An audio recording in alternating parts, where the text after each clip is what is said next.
You do not truly understand the man your father is until you are standing at the front of a funeral home looking at his shoes.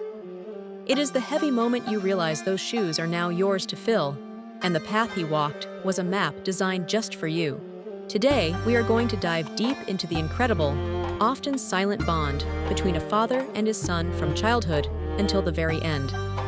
We will explore how simple moments like fixing a bike or sharing a meal build the foundation for a man's entire character and future family.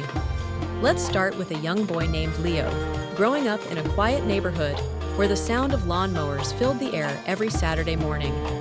His father, David, was a construction worker who came home every day with dust on his boots and a tired smile on his face. David was not the type of dad to give long speeches about life or sit down for hours to talk about his feelings.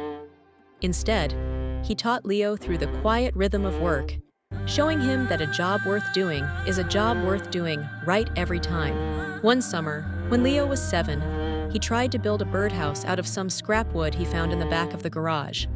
It was crooked, the nails were sticking out at weird angles, and it looked like it would fall apart if a light breeze hit it. David did not tell him it was perfect, or lie to him just to make him feel better about his clumsy work. He knelt down on the cold concrete, took the hammer, and showed Leo how to line up the edges, explaining that the foundation is all that matters. That birdhouse became a symbol for Leo, a reminder that you have to be patient and precise if you want something to last for a long time. As Leo hit his teenage years, the birdhouse was forgotten, replaced by sports, friends, and the typical desire to be anywhere but home. He started to view his father's quiet nature as a lack of interest, and the two of them drifted apart like two ships in the night. They argued about grades, they argued about the car, and they argued about the time Leo was supposed to be back home every night. The turning point came when Leo got into a serious accident during his senior year of high school, totaling the truck David had worked overtime to buy. Leo expected a storm of anger, a lecture that would last for days, and a punishment that would ground him until he turned 30. Instead, David walked into the hospital room, saw that his son was safe, and simply sat in the chair next to the bed without saying a word. He stayed there all night, just watching the heart monitor, showing Leo that his presence was more important than any piece of twisted metal. That was the day Leo learned what true respect looks like. It is staying when things get ugly and loving someone, even when they let you down. As Leo grew into a man, he took those lessons with him to the city, where he started a career and eventually met his wife. He found himself calling David more often, asking for advice on things like mortgages, career moves, and eventually, how to be a good husband.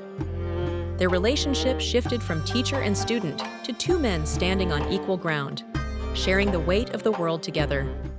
But life has a way of reminding us that nothing lasts forever, and David was eventually diagnosed with a terminal illness that took his strength away. Watching a man who once carried heavy beams of wood struggle to lift a glass of water is a pain that changes a son forever. In those final weeks, Leo became the one who sat by the bed, the one who offered the quiet presence that his father had given him years ago.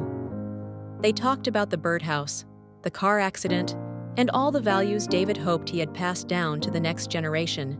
David told him that a man's wealth is not measured by the money in his bank account, but by the quality of the people who show up to say goodbye.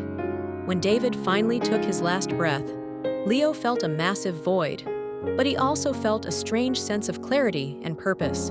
He realized that his father had not actually left him. He had just moved from the outside world into Leo's own heart and mind. A few years later, Leo stood in his own garage, watching his young son, Sam, struggle to put together a plastic toy that would not fit. Leo knelt down, just like his father had done with the birdhouse, and felt the words of his dad flowing through his own voice. He realized he was now the architect, the one responsible for building the foundation for a whole new life and a brand new family. The love between a father and a son is a relay race where the baton is made of values, respect, and unconditional support for one another.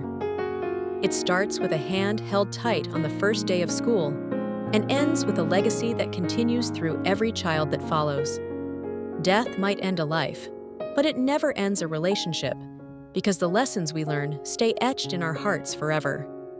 We carry our fathers with us in the way we speak, the way we work, and the way we love our own families today. If you want to see how this legacy continues to change the world, click on the next video appearing on your screen right now.